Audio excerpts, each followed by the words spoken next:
যাব?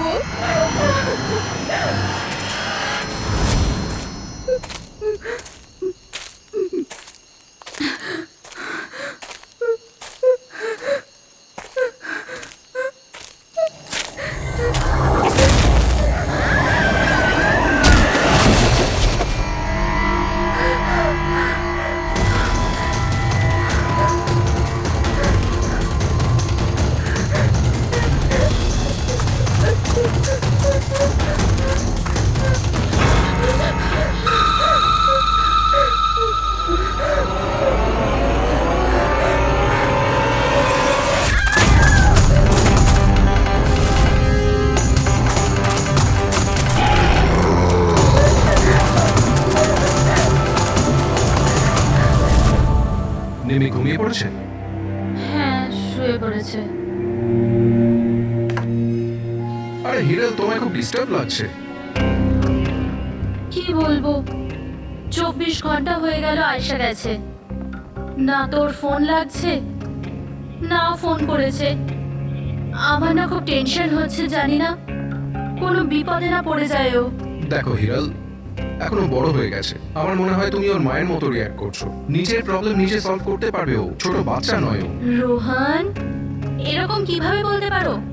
ছোট বোনও আমার, আমি ওর জন্য টেনশন করবো না তো আর কে করবে? আর ওর আমাকে ছাড়া আর কে আছে এই দুনিয়াতে?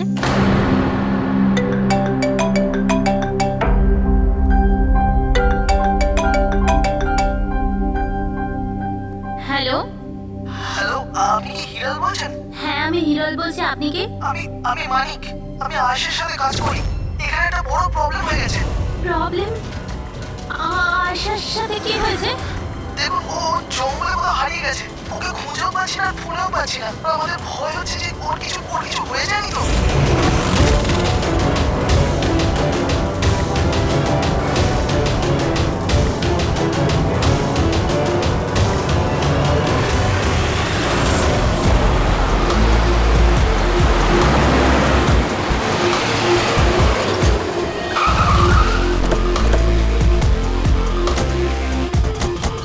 স্যার, ফরেস্ট ডিপার্টমেন্টের লোক ভেতরে আমাদের জন্য ওয়েট করছে, আর আয়েশার ক্রু মেম্বাররা অন দ্য ওয়ে।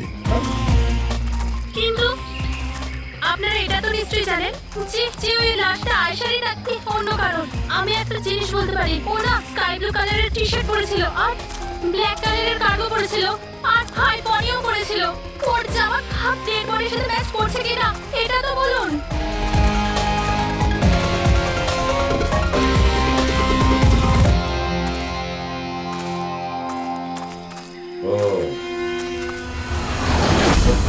আপনি সেই অফিসার? Yes sir.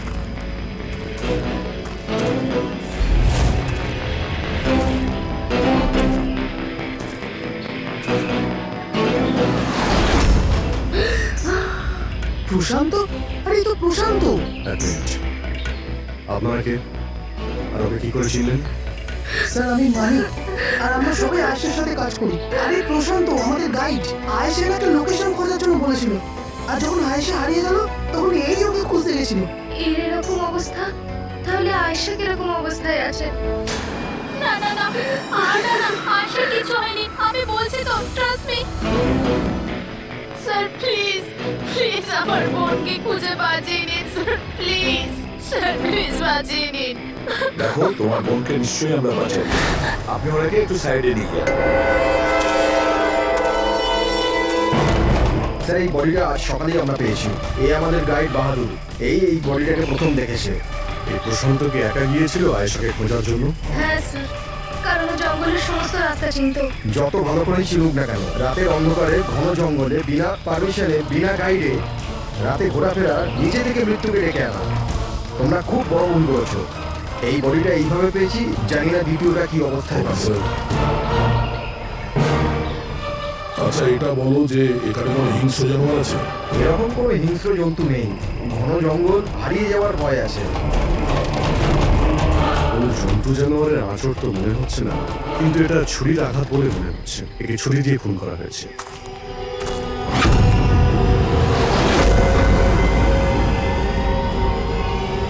স্যার, হ্যাঁ পুরবি, স্যার এই ক্যামেরাটা পেয়েছি এখানে।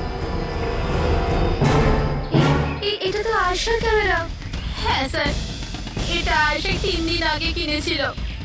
এটা চালিয়ে একবার দেখো তো। স্যার এটা অনই হচ্ছে না। কেন? এটার battery down sir.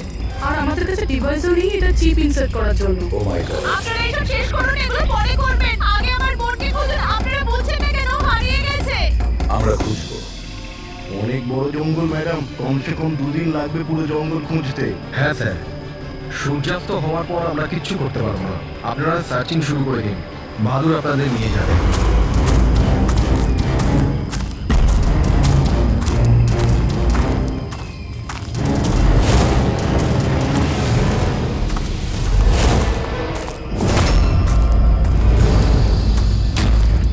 Sir sir আমরা জঙ্গলের অনেক ভেতরে চলে এসেছি স্যার। স্যার এখানে কেউ আসা যাওয়া করে না স্যার। স্যার এক কাজ করি, আমরা ফিরে যাই, না হলে অন্ধকার নেমে আসবে। এখন তো অনেক আলো আছে, অন্ধকার হয়েছে কোথায়? স্যার ফিরতেও তো অনেকটা সময় লাগবে না স্যার? তো ওই হিসাবেই বললাম। এত দূর স্যার কেউ আসেই না। স্যার এখানে কিছু পাবেন না। আরে ভাই, যখন এত দূর চলে এসেছে একটু দেখে নি না ভাই। চলো চলো। আচ্ছা আচ্ছা।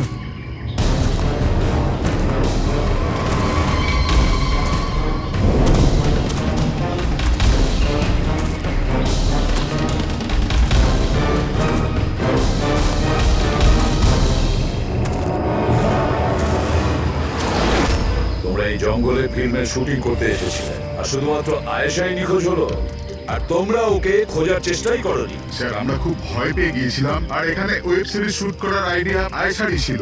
স্যার আমরা ওকে আনিনি, ও আমাদের এনেছিল লোকেশন দেখাতে। হ্যাঁ স্যার, এই প্রশান্ত গাইড আয়েশার পরিচিত ছিল, আর এই কাছেই থাকতো আর জঙ্গলটাকে ভালো করে চিনতো। আর আমরা তো রাত্রিরে থাকার পর সকালে বেরিয়ে পড়তাম, সবকিছু ঠিকঠাক চলছিল, লোকেশনও পেয়ে গেছিলাম। আর এরপর আমরা টেন্টের বাইরে আগুন জ্বালিয়ে খাবার বানাচ্ছিলাম। কটার সময় ঘটনা এটা? 5টা-6টা নাগাদ। আর তখনই হঠাৎ আয়েশা নিজের ক্যামেরা নিল আর জঙ্গলের দিকে যেতে লাগলো। জঙ্গলের দিকে যাচ্ছিল কেন? ও বলেছিল যে ও আশেপাশের একটুখানি ভিডিও করে হিরণকে পাঠিয়ে দেবে, আর এটাও বলেছিল আশেপাশেই থাকবে আর তাড়াতাড়ি ফিরে আসবে। তারপর অনেকক্ষণ পর্যন্ত যখন এলো না, তখন আমাদের মনে হলো যে কিছু গন্ডগোল আছে। এর আগে আমরা কিছু করতাম কি, সেখানে প্রশান্ত চলে এলো। ও জানতে পারলো তো ও নিজেই খুঁজতে চলে গেল। আর ও আমাদের ওখানেই থাকতে বললো। ও বললো যে জঙ্গলটা খুব বিপজ্জনক আর আমাদেরও প্রাণের ঝুঁকি থাকতে পারে। ব্যাস এটা বলেই ও জঙ্গলে ঢুকে গেল স্যার। তার মানে ওই প্রশান্ত আর ফিরে আসেনি, আর তোমরা পালিয়ে গেছো এখান থেকে নিজেদের বাঁচাতে। না স্যার, আমরা ওখানেই ছিলাম যখন চিৎকারটা শুনলাম। 15-20 মিনিট পর্যন্ত একটা মেয়ের। স্যার স্যার ওই চিৎকার শুনে আমরা খুব ভয় পেয়ে গেছিলাম, আর তারপর আমরা ওখান থেকে পালিয়ে গেলাম। স্যার, আমরা খুব বড় ভুল করে ফেলেছি। চিৎকারটা শুনে আমাদের এখান থেকে পালানো উচিত হয়নি, আয়েশাকে সাহায্য করা উচিত ছিল। সত্যিই তোমরা একটা বড় ভুল করেছো। আয়েশার চিৎকার শুনে যদি তোমরা জঙ্গলে ঢুকতে, আয়েশা এখন আমাদের সঙ্গে থাকতো, আর প্রশান্ত ও হয়তো বেঁচে যেত। তুমি তো বলছিলে যে এত ভেতরে জঙ্গলে কেউ আসতে পারে না, এটা কি? স্যার আমি জানি না, কিন্তু এটা আমাদের ডিপার্টমেন্টের কখনোই নয়। জঙ্গলের মধ্যে টেন্ট, দেখছি এর ভেতরে কে আছে।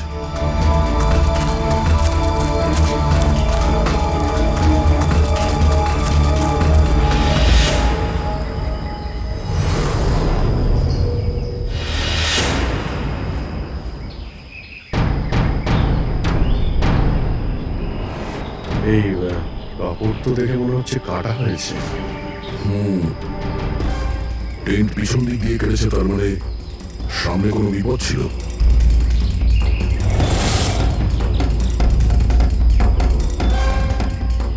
ছুরি, এটা দিয়েই কাটা হয়েছে।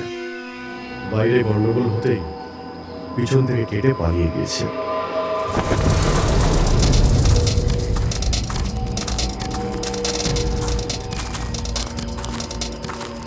রাতে থাকার পুরোপুরি বন্দোবস্ত ছিল এখানে, বনফায়ার। এই আলু এখানে দেওয়া হয়েছিল।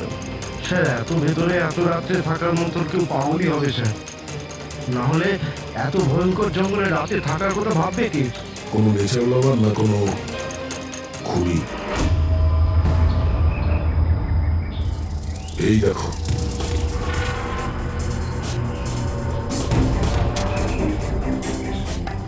রক্ত।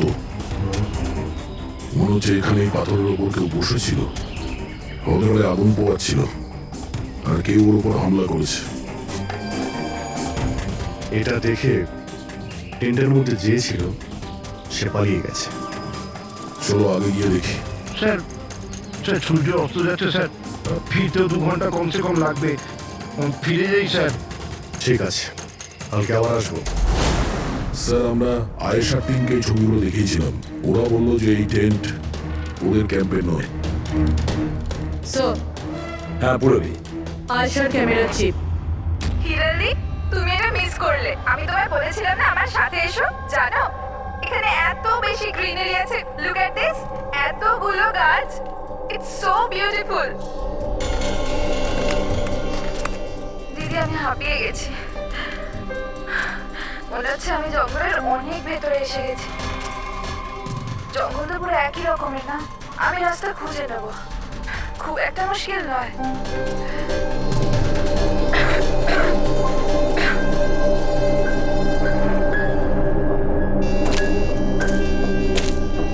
কেউ আছে নাকি ওখানে? কে ওখানে?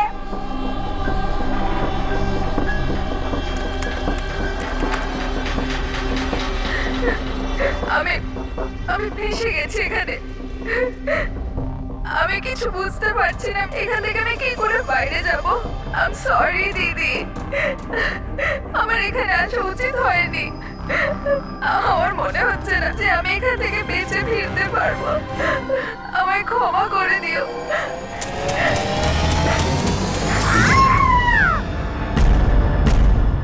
অভিজিৎ, যে কোনো পরিস্থিতিতে এই মেয়েটাকে ওই জঙ্গল থেকে উদ্ধার করতে হবে আমাদের।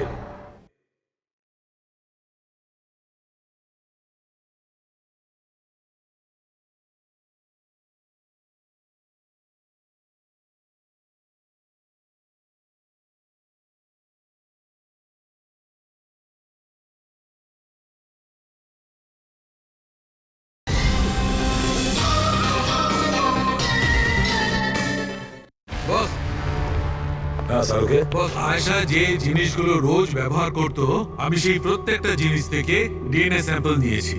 কিন্তু আশ্চর্যের ব্যাপার, কোনো স্যাম্পলই আয়েশার ডিএনএ এর সঙ্গে ম্যাচ করছে না। কিন্তু হ্যাঁ, খুনির ব্যাপারে একটা খুব গুরুত্বপূর্ণ সূত্র পেয়েছি। সেটা কি স্যার? বস, এই ডিএনএ প্রোফাইলটা দেখো। এই দুটো ডিএনএ প্রোফাইলই দুটো আলাদা আলাদা লোকের। কিন্তু অদ্ভুত ব্যাপার হচ্ছে যে দুটো প্রোফাইলই আমি একই লোকের শরীর থেকে পেয়েছি, প্রশান্ত শরীর থেকে। প্রশান্ত শরীর থেকে? হ্যাঁ বস। সেটা কি হবে? প্রশান্তর মৃত্যু অগণিত ছুরির আঘাতের জন্য হয়েছে, আর ও শরীরে যে খাবার চিহ্নটা আছে সেটা আসল নয়, তৈরি করা হয়েছে নকল। আর সবচেয়ে আশ্চর্যের ব্যাপার হচ্ছে যে প্রশান্তের লাশের থেকে আমি ওর রক্ত ছাড়া আরো কারো রক্ত পেয়েছি। এখন এই রক্তটা কোনো পুরুষের না নারীর সেটা আমি বলতে পারবো না, কারণ ওই রক্তটা প্রশান্ত রক্তের সঙ্গে মিশে গেছে।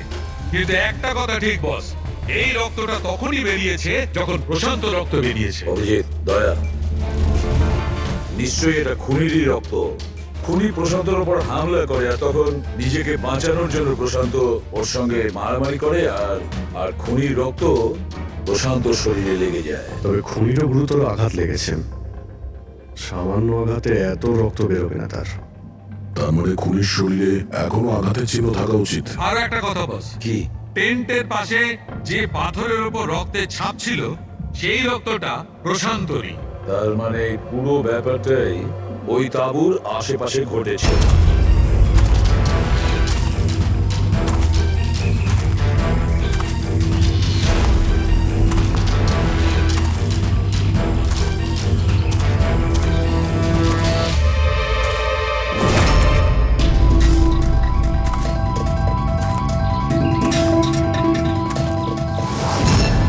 স্যার, হ্যাঁ পুরবি, স্যার এই জুতোটা পেয়েছি। তাহলে কি এই জুতোটা আয়েশার না? তো এগিয়ে গিয়ে দেখি।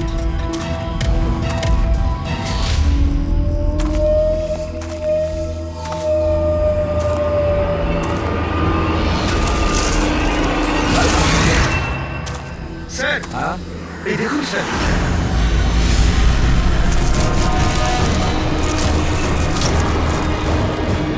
ছুরি দিয়ে আঘাত করেছে স্যারের পিঠে 5 বার। ওকে একটু উল্টে দাও। এ তো আয়েশা, ফেসটা তো পরিষ্কার দেখছি অভিজিৎ, না কোনো আঘাতের চিহ্ন, না কোনো কাটা দাগ। কিন্তু ওই ভিডিওতে যে দেখলাম, হ্যাঁ স্যার, ভিডিওতে এর মাথায় আঘাত লেগেছিল, রক্ত বেরোচ্ছিল। এখানে তো আঘাতের কোনো চিহ্নই নেই, একদম পরিষ্কার। তার মানে হলো ওই ভিডিওটা নকল। মানে আয়েশা অ্যাক্টিং আর মেকআপ দিয়ে দেখানোর চেষ্টা করেছিল যে ওকে কেউ মারতে চাইছে, খুন করতে চাইছে। কিন্তু এটা কেন করবে? স্যার, কেউ হয়তো মজা করবে, আর না হলে কোনো ভয়ঙ্কর পরিস্থিতি থেকে বাঁচার জন্য নাটক করছে। আর দুটো অবস্থাতেই এর মিথ্যেটা সত্যি হয়ে যায়। আর ও যা কিছু করেছিল, কেন করেছিল, সে তো বন্ধু আর আত্মীয়রাই বলতে পারবে। সবাইকে ডেকে নাও। দেখ, আয়েশার সমস্ত ফোন রেকর্ড চেক করো। দেখো এই ঘটনাটার পরে ও কাদের কাদের সঙ্গে কথা বলেছিল আর তারা সেই মুহূর্তে কোথায় ছিল।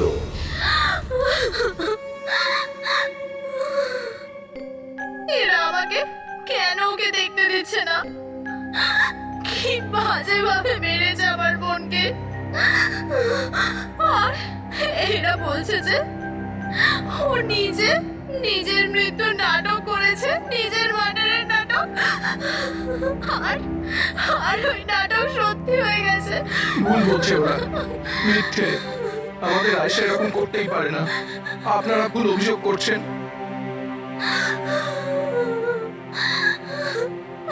দেখুন, আপনার দুঃখ আমরা বুঝতে পারছি, কিন্তু এই অভিযোগ ভুল নয়, সত্যি। এটা আয়েশার ক্যামেরা থেকে যে থার্ড ক্লিপিংটা আমরা পেয়েছি, সেখানে আয়েশার মুখের উপরে অনেকগুলো ক্ষত চিহ্ন ছিল। কিন্তু যখন আমরা আয়েশার লাশটাকে পাই, তখন ওর মুখ আর গলা পরিষ্কার ছিল। কেন? কি হবে? এই ভিডিওটাতে আয়েশা মজা করছিল না তো? ওর মজা করার স্বভাব ছিল না তো? একদম না। ওর জীবনে এত সমস্যা ছিল যে ও মজা করার কথা ভাবতেই পারতো না। ও জঙ্গলে হারিয়ে গিয়েছিল, আর কোনো মানুষ এই সিচুয়েশনে মজা কি করে করবে? অন্য কারো কথা জানি না, কিন্তু আয়েশা এটা অবশ্যই করেছে। আর যদিও মজা করে না করে, তো ইচ্ছে করেই করেছে। কি কেউ এটা কেন প্রমাণ করার চেষ্টা করবে যে তার সঙ্গে কিছু অন্যায় হয়েছে? আয়েশা এরকম কেন চাইবে? হ্যাঁ, ওর ওপর সত্যিকারের অ্যাটাক হয়েছিল, ও মারাও গেছে, ওটা আলাদা কথা। কিন্তু ও এই নাটকটা কেন করেছিল? কি সত্যি কি ও কোনো প্রবলেমে ছিল যার কারণে ওকে এই ড্রামাটা করতে হয়েছিল? হ্যাঁ, ও সমস্যায় ছিল, এমন সমস্যা যার থেকে ওকে মৃত্যুই বাঁচাতে পারতো। মানে তুমি কি বলতে চাইছো? স্যার, হ্যাঁ পেটে, এটা আয়েশার কল রেকর্ডস। বিশেষ কিছু পেয়েছো? হ্যাঁ স্যার, একটা লোক আছে কেতান, সে আয়েশাকে অনেকগুলো মেসেজ আর কল করেছিল। এমনকি যেই রাতে আয়েশা খুন হয়েছিল, সেই রাতেও ওর ফোন জঙ্গলের কাছেই ছিল, 2 কিলোমিটারের মধ্যে। এই কেতনকে খুনের রাতে ও জঙ্গলের আশেপাশেই ছিল। কে? হ্যাঁ, স্যার, ও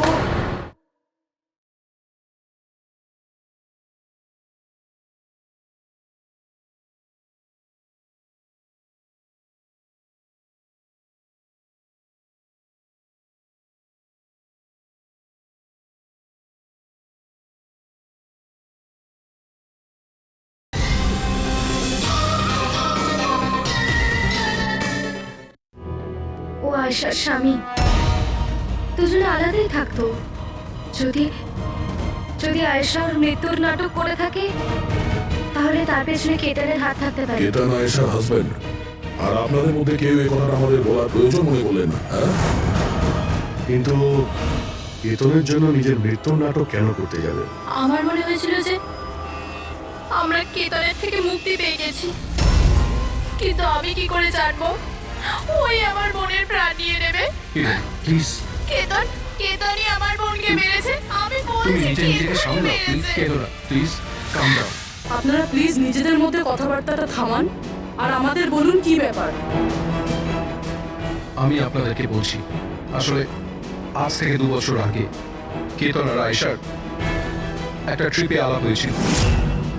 আয়েশা কেতনকে বিয়ে করেছে। তাড়াহুড়োতে সিদ্ধান্ত নেওয়ার শখ ছিল ওর, কিন্তু জানতো না এই সিদ্ধান্তটা কতটা ভুল নিয়েছিল। কেতন ওর যোগ্য ছিল না, একটা পাগল লোক ছিল, পজেসিভ ছিল, ওর জীবনটা অতিষ্ঠ করে রেখেছিল। এই জন্য 6 মাস আগে ওকে ও ছেড়ে দেয়। এছাড়া আর কি করতো? আমরা সবাই দেখেছিলাম ওকে কিরকম টর্চার করা হতো। মানিক, আজকের সব অডিশনে ক্যামেরাতে আছে, স্ক্রিনে প্লে কর, স্যারকে দেখাতে হবে। আর আয়েশা এক্ষুনি এসে যাবে। ঠিক আছে। আয়েশা, আয়েশা, কি হয়েছে? Are you okay? আয়েশা তুই ঠিক আছিস? কি করে হলো এসব? কে করলো এসব? আরে তোমরাও না কত প্রশ্ন করো, কিচ্ছু হয়নি আমার। আসলে কি হয়েছে, ওই তাড়াতাড়িতে সিঁড়ি দিয়ে নামছিলাম আর পা পিছলে গেছে। চুপ কর আয়েশা, কত কভার আপ করবি? আমি তো এটা বুঝতে পারছি না, তুই ছেড়ে দিচ্ছিস না কেন এই মানুষটাকে? আমি ছেড়ে দিলাম, ও আমায় ছাড়বে না। আরে আইন বলে কিছু আছে নাকি?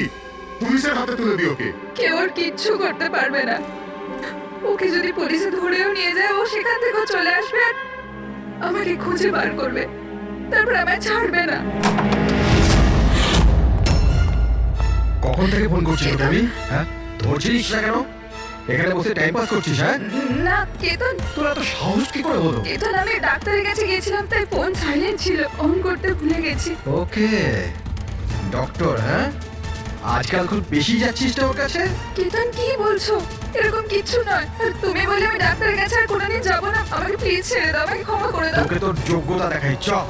সব ছাড়ো ওকে। এই, নিজের কাজে মন দে, বুঝেছিস? এনাফ। এনাফ। মানুষ না, এই কেতন তো জানোয়ার। তোমরা কেতনের ব্যাপারে আমাকে আগে বলনি কেন? আপনারা যা বললেন সেটা শুনে তো মনে হচ্ছে কেতনই আমাদের প্রাইম সাসপেক্ট। মনে হচ্ছে কেতনের কারণেই সেটা করেছে। আর কেতন আয়েশার অভিনয়টাকে বাস্তবে পরিণত করেছে। যদি যদি তোমরা কেতনের ব্যাপারে আমাকে একটু আগে জানাতে পারতে। গত 6 মাস ধরে আয়েশা আমাদের সাথেই ছিল, আর এর মধ্যে একবারও তো কেতনের সাথে দেখাও করেনি। আর শহর থেকে এত দূরে জঙ্গলে আসতে পারে সেটা তো আমরা ভাবিইনি। এই ধরনের পাগল আর সন্দেহবাতিক লোক যে কোনো কিছুই করতে পারে। হ্যাঁ, কেতনের অ্যাড্রেস আর টেলিফোন নাম্বারটা আমাদের দেবেন।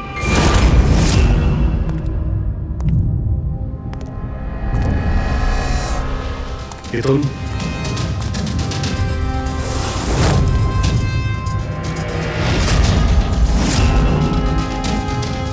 স্যার, এই ফটোগুলো দেখে তো মনেই হচ্ছে না যে দুজনের মধ্যে কোনো ঝামেলা ছিল। আপনারা? কেতন, আয়েশার স্বামী। পুলিশ। সিআইডি। আপনারা কি করতে এসেছেন এবার? আমার আয়েশা চলে গেছে, আমার জীবন বরবাদ হয়ে গেছে। আপনারা কি চান আমার থেকে? ইনফরমেশন তোমার আর আয়েশার ব্যাপারে। শুনেছি তুমি নাকি খুব বিরক্ত করতে ওকে। স্যার, আমি ওকে অনেক ভালোবাসতাম, নিজের থেকেও বেশি।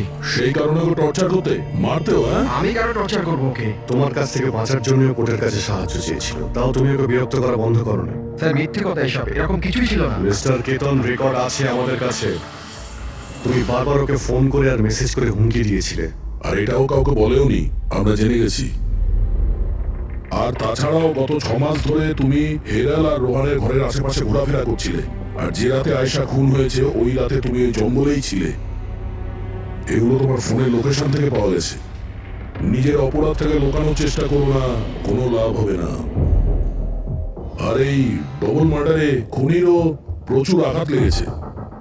এই কি করে লাগলো তোমার? স্যার, এই আঘাতটা ওই দিন ঝোপেতেই লেগেছিল, কিন্তু এরকম কিছুই নয় যেটা আপনারা ভাবছেন। স্যার, আমি আয়েশাকে মারিনি।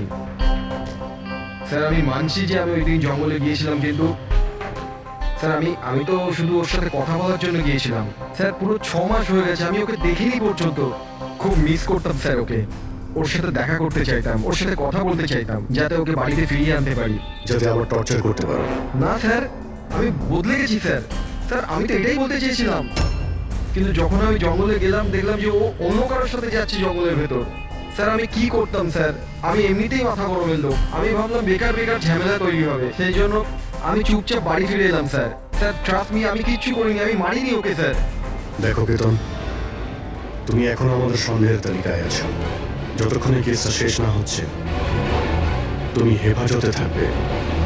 স্যার এই কেতনের কাছে কিন্তু আয়েশাকে মারার মোটিভ ছিল, ও তো বেঁচে গেছে, এবার বাকি রয়েছে এরা সবাই। হিরাল, সায়রা, অজিত, মানিক আর রুহান, এরা কি সবাই আয়েশার আপনজন ছিল? এদের কি মোটিভ হতে পারে? কারণ এদের মধ্যে তো কোনো প্রবলেম নজরে পড়ছে না। কেউ তো হবে স্যার যার আয়েশার মৃত্যু হলে লাভ হবে। কেউ কি পাবে ও মারা গেলে? সম্পত্তি, টাকা। টাকা? ইন্স্যুরেন্সের টাকা? হ্যাঁ, ইন্স্যুরেন্স। রবি, প্যাট্রিক, একটা কাজ করো, এই শহরে যতগুলো ইন্স্যুরেন্স কোম্পানি আছে সেখানে গিয়ে খোঁজ নাও আয়েশার নামে ওদের কাছে কোনো লাইফ ইন্স্যুরেন্স পলিসি আছে কিনা। কিন্তু একটা কথা, আয়েশার বন্ধু বা তাদের ফ্যামিলির কাউকে বলবে না কিছু। যদি ওদের মধ্যেই কেউ খুনি হয় সে সতর্ক হয়ে যাবে।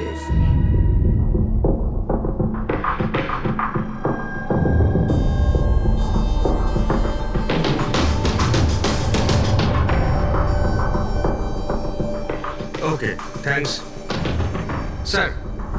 হ্যাঁ প্যাট্রিক, আয়েশার অ্যাকাউন্টে মাত্র 1 লাখ টাকা আছে, কোনো ফিক্সড ডিপোজিট পর্যন্ত নেই। স্যার তানিশা ইন্স্যুরেন্স প্রাইভেট লিমিটেডের কাছে আয়েশার নামে একটা বীমা পলিসি রয়েছে 50 লাখ টাকার। ও আচ্ছা। আর এই টাকা আয়েশার ভাগ্নি মানে ও দিদি আর জামাইবাবুর মেয়ে নিমিষা পাবে। আচ্ছা, তাহলে এই ব্যাপার। স্যার আসলে আপনারা কি চাইছেন? আমার যা জানা ছিল আমি সবকিছু বলে দিয়েছি, আর আপনারা জানেন আমার স্ত্রীর শরীর কতটা খারাপ, এখন আমার ওর সঙ্গে থাকা উচিত, আর আপনারা আমাকে এখানে আটকে রেখেছেন। স্যার বলার কি বাকি আছে? সব বলে দিয়েছি। অনেক কিছু বাকি আছে, তুমি একটু বেশি কথা বলো, সেই জন্য যা কিছু প্রশ্ন করব ঠিক তারই উত্তর দেবে। এই তোমার ওইখানে যে ফ্যাক্টরিটা আছে ওটা তো বাজেয়াপ্ত হতে চলেছে, এই লোন তুমি শোধ করতে পারোনি কি? হ্যাঁ, কিন্তু আপনারা এগুলো কেন জিজ্ঞাসা করছেন? আপনারা এগুলো কি করে জানলেন? প্রশ্ন নয়, শুধু উত্তর। আয়েশা তোমাদের সাথে তোমাদের বাড়িতেই থাকতো না? তাহলে 7 দিনে তুমি ওকে 41 বার কল করেছো কেন? বাহ বাহ বাহ, 7 দিনে 41টা কল এসেছে আয়েশা, দারুণ ব্যাপার। আর তার উপরে তুমি অর্থ কষ্টে ভুগছিলে, তাই না? আর আয়েশার মৃত্যুর পরে তোমার ছোট বাচ্চা টাকা পেত 50 লক্ষ টাকা। আর ওই ছোট্ট নিরীহ শিশু সে কি করে জানবে 50 লাখের ধর্ম? ও কিভাবে ব্যবহার করবে? আর ওই 50 লক্ষ টাকা তো ভোগ করতো বাচ্চাটার বাবা, মানে তুমি রোহন। থামুন আপনারা, চুপ করুন। আপনাদের কথা মতো আমি আয়েশাকে মেরেছি। স্যার আমার ওপর 15 কোটি টাকার লোন আছে, 50 লাখে আমার কিচ্ছু হবে না। আমি আয়েশাকে মারবো। আর ওটা যা ওর শরীরের ওপর থেকে খুনির রক্ত পাওয়া গেছে, আপনারা দেখতে পারেন আমার গায়ে কোনো চোটই লাগেনি, কারণ আমি ওখানে ছিলামই না, আমি কাউকে খুন করিনি। সব ঠিক করা ছিল, প্রশান্ত সবকিছু সামলানোর কথা ছিল। কি সামলে নিত? হ্যাঁ, প্রশান্ত কি সামলে নিত? বলো প্রশান্ত কি সামলে নিত? স্যার আমার ভুল হয়ে গেছে, আমার সবকিছু আপনাদের আগেই বলে দেওয়া উচিত ছিল। আমি ভয় পেয়ে গেছিলাম, খুব ভয় পেয়ে গেছিলাম। কোনটা বলার ছিল আগে? তাড়াতাড়ি বলো। আমি আয়েশার প্ল্যানে যুক্ত ছিলাম। আমরা শুধু ওকে মৃত দেখাতে চেয়েছিলাম, অ্যাকচুয়ালি ওর মরার কথা ছিল না। তার মানে আমাদের সন্দেহ ঠিক ছিল স্যার? সবকিছু ঠিক ছিল, ওই ভিডিওটা নকল ছিল, শুধু কেতনের থেকে বাঁচার জন্য ছিল। আর তুমিও এই প্ল্যানে জড়িত ছিলে? স্যার কেতন আয়েশার জীবন অতিষ্ঠ করে দিয়েছিল, ও বেচারি চুপ থাকতো, কাউকে কিছু বলতো না। স্যার একদিন লিমিট ক্রস করে গেল, সব সীমা ছাড়িয়ে গেল। ওর মনে হলো কেতন ওর জন্য কোনো বড় বিপদ হতে পারে, ও আমাকে বলেছিল। স্যার কেতন পাগল ছিল, পুলিশ বা ডিভোর্স ওর কেউ কিচ্ছু করতে পারতো না। আয়েশা ওটাকে পার্মানেন্ট মুক্তি পেতে চাইছিল, চিরদিনের জন্য। আমি হাঁপিয়ে গেছি জিজু, এখন তো ডিভোর্স আমাকে কেতনের থেকে বাঁচাতে পারবে না। যেটা আমায় ওই কেতনের হাত থেকে বাঁচাতে পারে সেটা শুধু আমার মৃত্যু।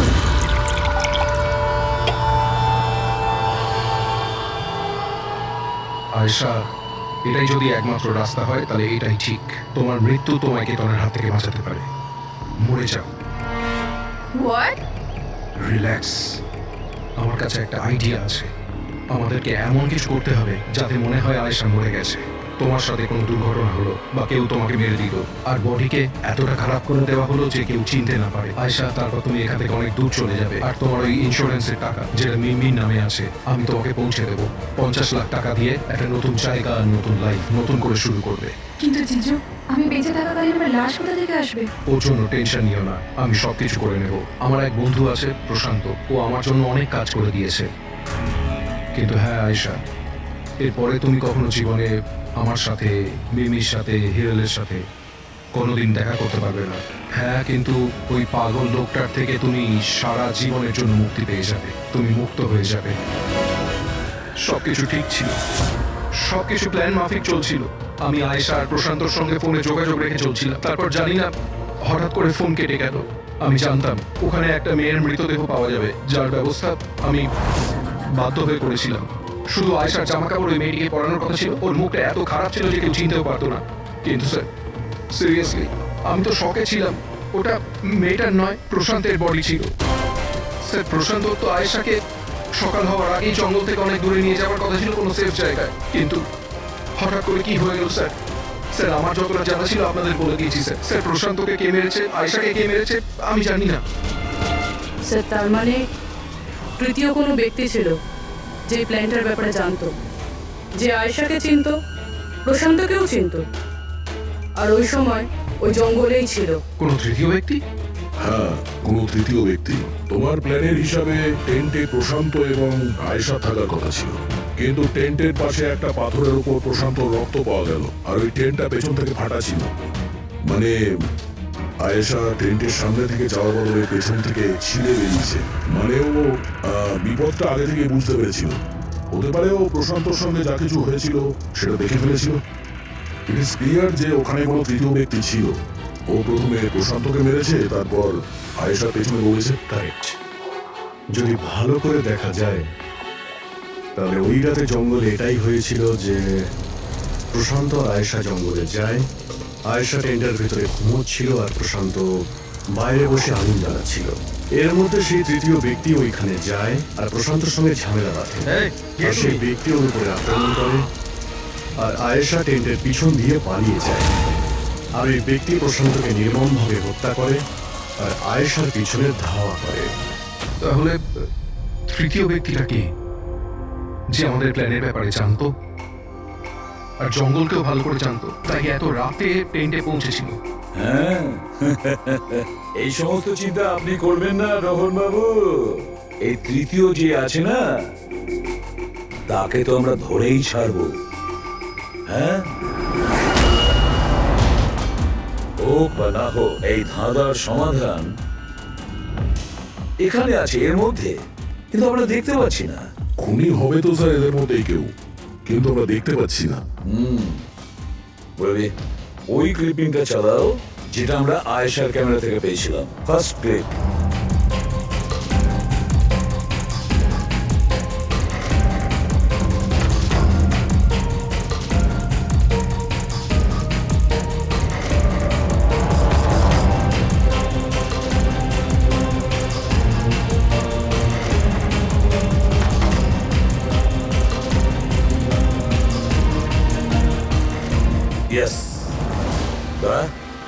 তুমি ঠিকই বলছিলে, খুনি আমাদের সামনেই আছে, কিন্তু আমরা দেখতে পাচ্ছি না। একটা কাজ করো, সবাইকে জঙ্গলে ডেকে নাও, তখনই বোঝা যাবে। স্যার, এখনো আপনারা আমার উপর সন্দেহ করছেন, যেখানে আমি আপনাদের সবকিছু সত্যি কথা বলেই দিয়েছি। স্যার, আমি আমার বউকে কেন মারবো স্যার? আমি তোকে ভালোবাসি স্যার। আমার বোনের খুনিকে খোঁজার বদলে আপনারা আমাদেরই জিজ্ঞাসাবাদ করছেন। আর ওর গায়েব হওয়ার খবর তো আমি হিরাল ম্যামকে দিয়েছি। আর আমরা যদি কিছু করতাম তো আমরা কেন ফোন করতাম? হ্যাঁ, কিন্তু কেউ তো আয়েশাকে খুন করেছে। আর কে খুন করেছে সেটা আমরা জানি। আয়েশাকে খুন তোমাদের মধ্যেই কেউ করেছে, তোমাদের মধ্যেই কেউ। আমাদের মধ্যে কে হতে পারে স্যার? এখনই জানতে পারা যাবে। রোহন, তুমি একটা কথা বলো। আয়েশা রেকির জন্য তোমার বাড়ি থেকে দুর্ঘটনা একদিন আগেই গিয়েছিল না? হ্যাঁ স্যার, একদিন আগে গিয়েছিল। আর এটা সেদিনেরই ছবি, তাই না? যেদিন ওর রেকিতে যাওয়ার কথা ছিল। আয়েশার অ্যাকাউন্ট ওই পোস্ট করেছে, তো ওরই হবে। আর আপনারা আমার বোনের খুনিকে খোঁজার বদলে এরকম ফালতু জিজ্ঞাসাবাদ করছেন, আমাদের উপরে ব্লেম করছেন। এতে কি প্রমাণ পাবেন আপনারা? এটাই যে তোমরা আয়েশাকে জীবন্ত দেখেছিলে শেষবার ওই দিনই, তারপরও নিখোঁজ হয়ে গেছিল, তোমরা আমাদের বলেছিলে। আচ্ছা, ও কি কি পড়েছিল অপর্ণা, তুমি বলেছিলে, তোমার মনে আছে? হ্যাঁ, ওরা স্কাই ব্লু কালারের টি-শার্ট পরেছিল আর ব্ল্যাক কার্গো প্যান্ট ছিল। হাই পনিও পরেছিল। আপনার তো নিশ্চয়ই মনেই আছে। হিরণ, তুমি কি করে জানলে আয়েশা মরার সময় কি কাপড় পরেছিল? বলো, আরে বলো না। কারণ সেই দিন এ জঙ্গলেই ছিল। এই প্রশান্তকে মেরেছে আর তারপর আয়েশার পিছনে দৌড়োয়। ওর পিছু নেয় আর ওকে মেরে ফেলে। আর প্রশান্তকে মারার সময় তোমার গভীর আঘাতও লাগে। দেখাও। পথ সারুন আমার, দূরে থাকুন হ্যাঁ আমার থেকে। একে তো আপনারা আমার বোনের খুনিকে খুঁজে পাচ্ছেন না, তার উপরে আমার উপরে অভিযোগ দিচ্ছেন। হ্যাঁ,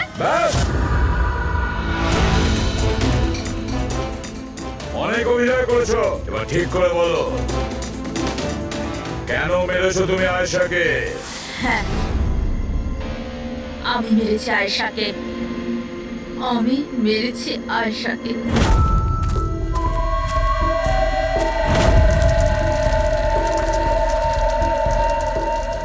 হিরণ ম্যাম, আপনি? আসতে বলো। আয়েশা না উঠে পড়ে। ইনফ্যাক্ট আমি বলছি যে ওকে সব সময়ের জন্যই না ঘুম পাড়িয়ে দাও। এটা কি বলছেন ম্যাডাম? রোহান তো তোমাকে আয়েশাকে সুরক্ষিতভাবে এই জঙ্গল থেকে বাইরে বার করার জন্য কত টাকা দিয়েছিল? 2 লাখ টাকা। আমি না তোমাকে 5 লাখ টাকা দেব আয়েশার প্রাণ নেওয়ার জন্য। হিরণ ম্যাম, এসব কি বলছেন? আয়েশা ম্যাডাম আপনার বোন, আর আমি ওকে বাঁচানোর সওদা করেছি। আমি ওর সাথে বেইমানি করতে পারবো না।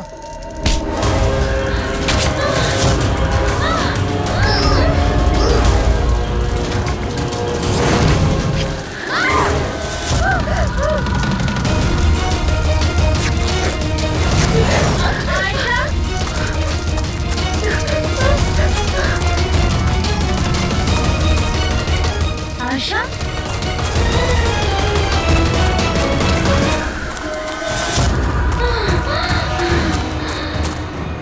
আয়েশা, আমার কাছে আয় আয়েশা। আমি তোকে বাঁচাতে এসেছি আয়েশা। ও তোকে ঠকাচ্ছিল আয়েশা। তোর ইন্স্যুরেন্সের টাকার জন্য তোকে মারতে চেয়েছিল আয়েশা। আমার বোন।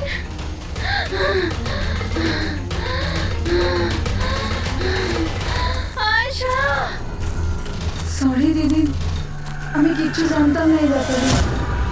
সরি, আমার জন্য তোমার এত কষ্ট হলো। আমি জানতাম না যে জিজু এরকম কিছু করছে। আই এম সো সরি দিদি। আমার বোন। সরি দিদি। তুই সরি বলিস না। হ্যাঁ, এটা তো আমার বলা উচিত। কেন দিদি? I am sorry. কেন কেন মেরেছো তুমি তোমার বোন আয়েশাকে? আপনারা জানেন না আয়েশাকে, ও সবসময় না সবার প্রিয় হয়ে এসছে। ভালোবাসার আয়েশা, সবাই ওকে ভালোবাসতো, আমাকে নয়। মা, বাবা, আমার সব বন্ধু, ইনফ্যাক্ট রোহান, আমার মেয়ে নিম্মিও আমার থেকে বেশি ওকে ভালোবাসতো। ও রোহানকে আমার থেকে ছিনিয়ে নিতে চেয়েছিল। আমি রোহান আর নিম্মিকে নিজের থেকে দূরে যেতে দেখতে পারতাম না। না, আপনি বলুন আমি কি করতাম? আমি ভাবলাম সবসময় ও আমাকে হিংসা করে না, জিতেওছে সবসময়। না থাকবে আয়েশা, আর না থাকবে ওর জিদ। এর জন্য মেরে ফেলেছি আমি ওকে। হিরাল, তুমি এটা কি করে করতে পারো? আরে আয়েশা তোমার ছোট বোন ছিল, আমাকে বড় দাদার মতো দেখতো। আমি ওর সাথে এগুলো কখনো স্বপ্নতেও ভাবতে পারি না। আমার লজ্জা লাগে তোমাকে আমার স্ত্রী বলতে। রোহান, তোমার ভুল নেই এতে। সব ভুল ওই আয়েশার। ওই সব করছিল। ও না তোমাকে আমার থেকে ছিনিয়ে নিতে চেয়েছিল, কিন্তু এখন তো এটা হবেই না। এবার তো তোমাকে কেউ আমার থেকে কেড়ে নিতে পারবে না। খুব বড় ভুল করেছো তুমি। তোমার সন্দেহ, তোমার ইনসিকিউরিটি একটা নিরীহ মানুষের প্রাণ নিয়েছে, প্রশান্ত গাইডের। আর তাছাড়াও তুমি তোমার আপন বোনকেও মেরেছ। আইন তোমাকে কঠোর থেকে কঠোরতম শাস্তি দেবে।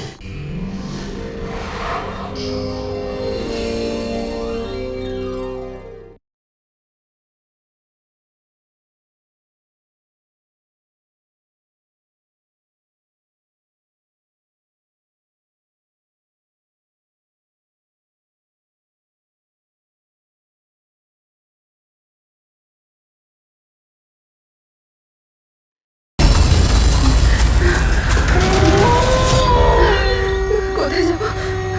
জঙ্গলে। এসে গেছি। আমি বাড়ি যাব।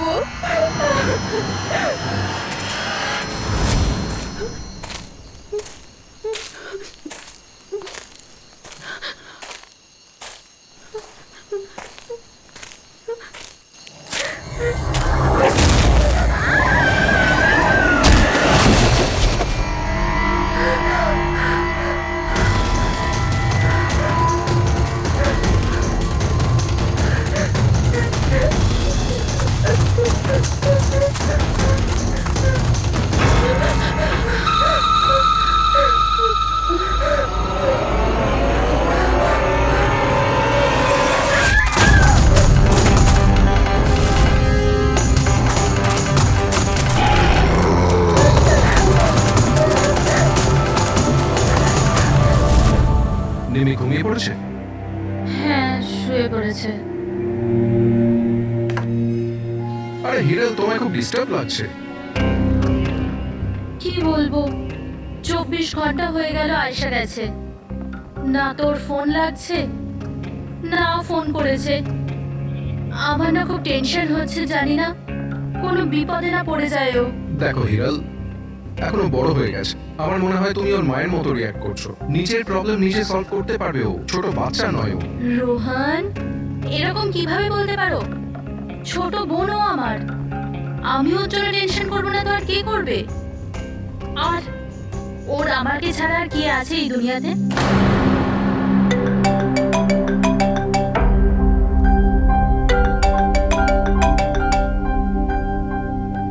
হ্যালো হ্যালো, আপনি কি হিরাল বলছেন? হ্যাঁ, আমি হিরল বলছি। আপনি কে? আমি মানিক। আমি আয়েশার সাথে কাজ করি। এখানে একটা বড় প্রবলেম হয়ে গেছে। প্রবলেম? আয়েশার সাথে কি হয়েছে?